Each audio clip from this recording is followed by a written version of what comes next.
Rale chez Zoom pour l'expliquer ou et permettre de comprendre comment Zam Akbal passé en République Dominicaine rentrer dans le pays d'Haïti.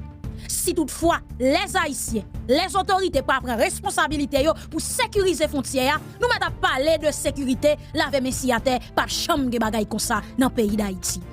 Arabes débarqué en Chango dans Wanamet sous la rivière Massacre. Si ce n'est pas de Bessap, selon déclaration divers citoyens, Arabes sont capables de prendre bois calé. Ou rappelons un jour passé aux qualité déclaration le fait sous Madame Widlin. Bagay la vie plus grave. Et frères et sœurs bien-aimés, elle a chance visiter canal mal fait tout. Sans surprise, frères et sœurs bien-aimés, ou pral ouais. Ça qui a passé dans le département centre, spécialement dans la commune Mi-Balais, entre ancien magistrat et actuel vice-délégué commune, pas de bouche pour parler. Ou rappelez ou boss qui te kon ranger machine pour le morceau en jour te déposer la patte sous lia. Monsieur, c'est bons amis vice-délégué.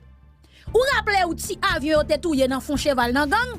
Yo te ramassé zam jusqu'à présent, vice-délégué pas ka ba explication. Côté zam ça yo fait, peuple haïtien, voice prend la rue. Depuis les mrat moi si prend en pelin, bagay la compliqué le senti cri en même temps. Aller chez Souchita confortablement. Fou que amis, il faut pas rentrer la carouse, c'est un plaisir. Tout tripotaille ça ou nan bon ti mamite sans retirer et sans mit.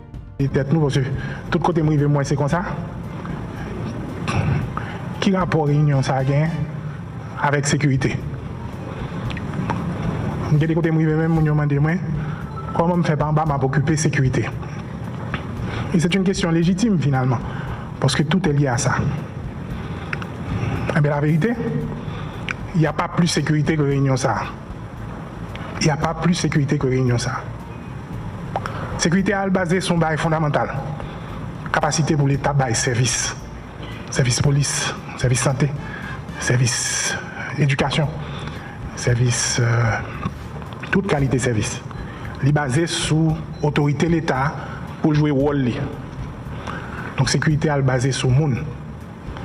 Il est basé sur l'individu. Il est basé sur 103 000, 104 000, excusez-moi, ministre Manika, je vais changer de numéro, qui a joué rôle.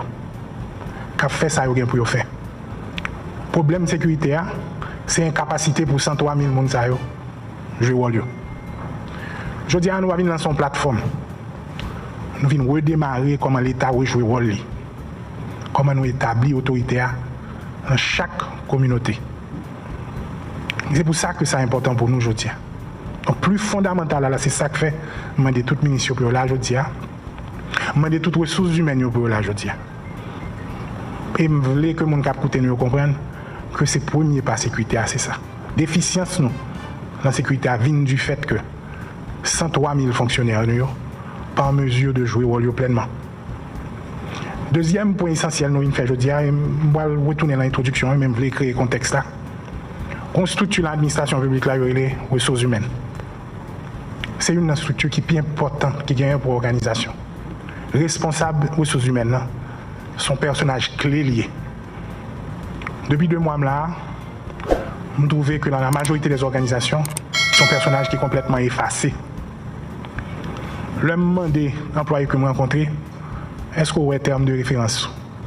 Et assez souvent depuis ministre jusqu'à mon cap suivi barrière.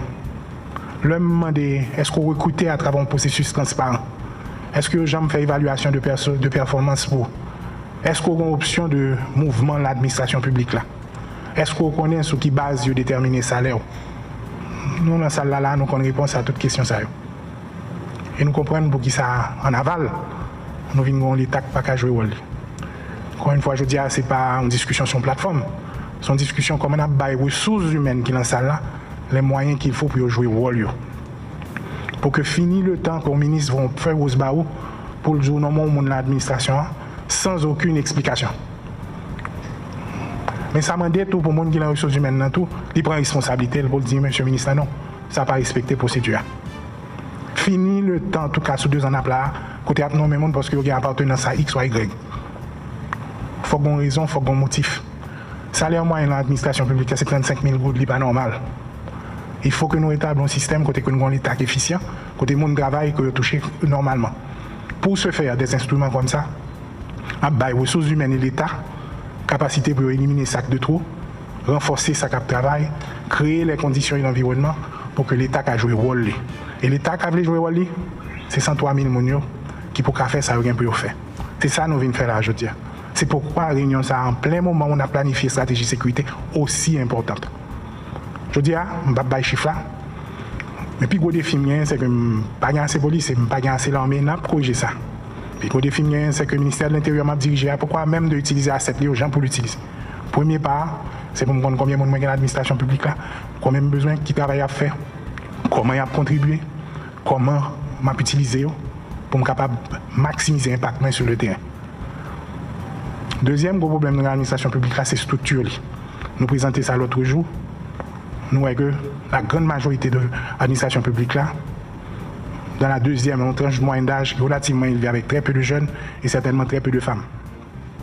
Ça, sont nous voulons profiter de transition pour essayer, dans la mesure du possible, corriger. Pour nous créer des opportunités pour que les jeunes et les femmes capables de rentrer dans l'administration publique là et faire carrière. Un auteur anglo-saxon qui dit il ne faut jamais perdre l'opportunité d'une bonne crise. Crise là, c'est l'opportunité, ça va le présenter gain de l'heure. Pour nous repenser pour qui ça nous côté nous est là et que pour nous prendre des actions décisives pour ne pas jamais retendre là-dedans. C'est pour ça que nous l'ajoutons. Le prétexte, c'est certainement la plateforme, mais le fond, c'est une volonté de sortir définitivement de là où nous sommes et de manière irréversible. Et c'est à ça que je vous invite aujourd'hui. Je profite vraiment remercier le ministre délégué chargé de l'assainissement et de la lutte contre la corruption claire avec moi, chef de cabinet Anis Maniga, Madeleine Fils-Aimé, ministre des Finances clair, sur lesquels nous mettons une lourde responsabilité pour faire par tous les moyens possibles ce qu'il faut pour que dans le plus bref délai, nous mieux comprendre qui ça nous gagne comme administration et comment nous pouvons utiliser pour avancer l'agenda 17 mois. Ce n'est pas facile. Et nous connaissons que y a une difficulté capitale, mais moins son responsabilité que nous accepter avec un pile courage et détermination. Et longtemps, record, nous proposer des solutions réelles qui sont capables d'aider nous, je comprends mieux, à commencer par 22 000 personnes que nous gagnons sur rubrique contractuelle.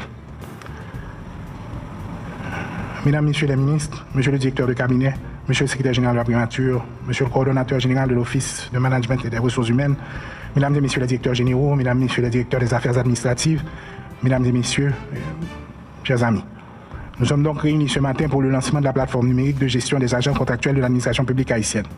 Et votre présence ici témoigne de l'importance que le gouvernement de transition accorde à cette initiative stratégique. Le but, ça a été présenté, c'est de faire l'inventaire de ceux aujourd'hui qui tombent sur la rubrique contractuelle. Je peux déjà vous dire, il y en a qui sont dans la salle qui peuvent en témoigner. Le premier exercice que nous faisons dans le ministère de l'Intérieur, nous demandons au directeur technique combien contractuels qu'on gagne la caillou, ça veut dire qu'ils répondent de où. Et là, nous faisons exercice là sous 85% direction technique, si mes souvenirs sont bons, nous sommes à moins que 15. Donc ça veut dire qu'il y a moins que 15 directeurs techniques qui disent nous que nous avons un contractuel dans le alors que dans le ministère PAMNAM, il y a presque 600 contractuels. Donc il faut que nous comprenions côté monde ça ancré, côté basé, qui est-ce qui supervise, comment évaluer les performances, qui ça a fait pour nous, comment nous améliorer les conditions de travail. C'est ça l'objectif. Pour qu'on puisse réussir donc, ça est nécessaire que surtout nous-mêmes qui sommes dans les ressources humaines, nous avons un contact de proximité avec toutes. Nous ne va créer aucune psychose. Nous ne sommes pas là pour nous faire une chasse aux sorciers, au contraire. Il faut nous cacher avec eux pour nous expliquer au processus là, pour nous expliquer aux plateformes là, pour nous expliquer aux objectifs là surtout, pour nous accompagner dans l'enregistrement, pour qu'en fait, sur le budget de l'année prochaine, nous sommes capables rapidement assurer qu'il y a les moyens qu'il faut pour pouvoir travailler. Mais communication, pour le faire à partir de jeudi, est excessivement important. Jeune gérer communication, pas important. L'a déterminer un signe qui était là à son base de panique, avec des gens qui ont l'impression qu'il y a un risque pour perdre du travail, ou bien alors des gens qui comprennent ce qu'on essaie de faire et embrassent l'opportunité, qui en fait nous croient bon pour la grande majorité de ceux qui sont sous cette rubrique. Et comme ça a été présenté, c'est le premier pas vers la rationalisation et la modernisation de ce qu'on a comme appareil public. Le MDF a commencé carrière dans le PNUD. Une première opération nous fait en Colombie, nous avons regardé pour nous une question gestion contrat dans l'éducation nationale. Le nous attaquer problème corruption et mauvaise gestion des contrats dans l'éducation nationale, ça permet au gouvernement colombien de mettre 40 000 timons en plus l'école. Donc c'est très important pour moi pour non seulement comprendre ça, mais pour nous porter message ça. Si nous bien gérer les ressources, nous aujourd'hui là, nous estimons que nous gagnons 20 et 25% de monde qui travaille dans l'administration, pas là encore, mais qui jusqu'à présent a touché.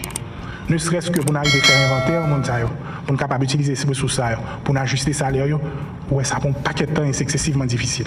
Mais ça ne peut pas se faire sans vous.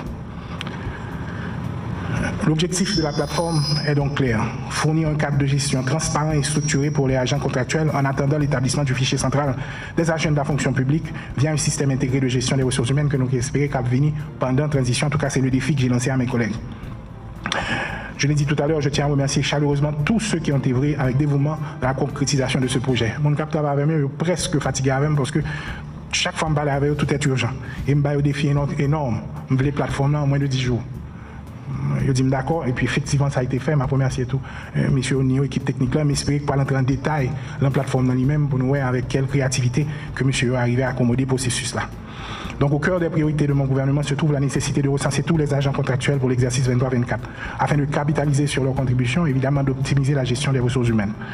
L'augmentation continue du nombre d'agents contractuels dans notre administration appelle à une réflexion et à des actions décisives.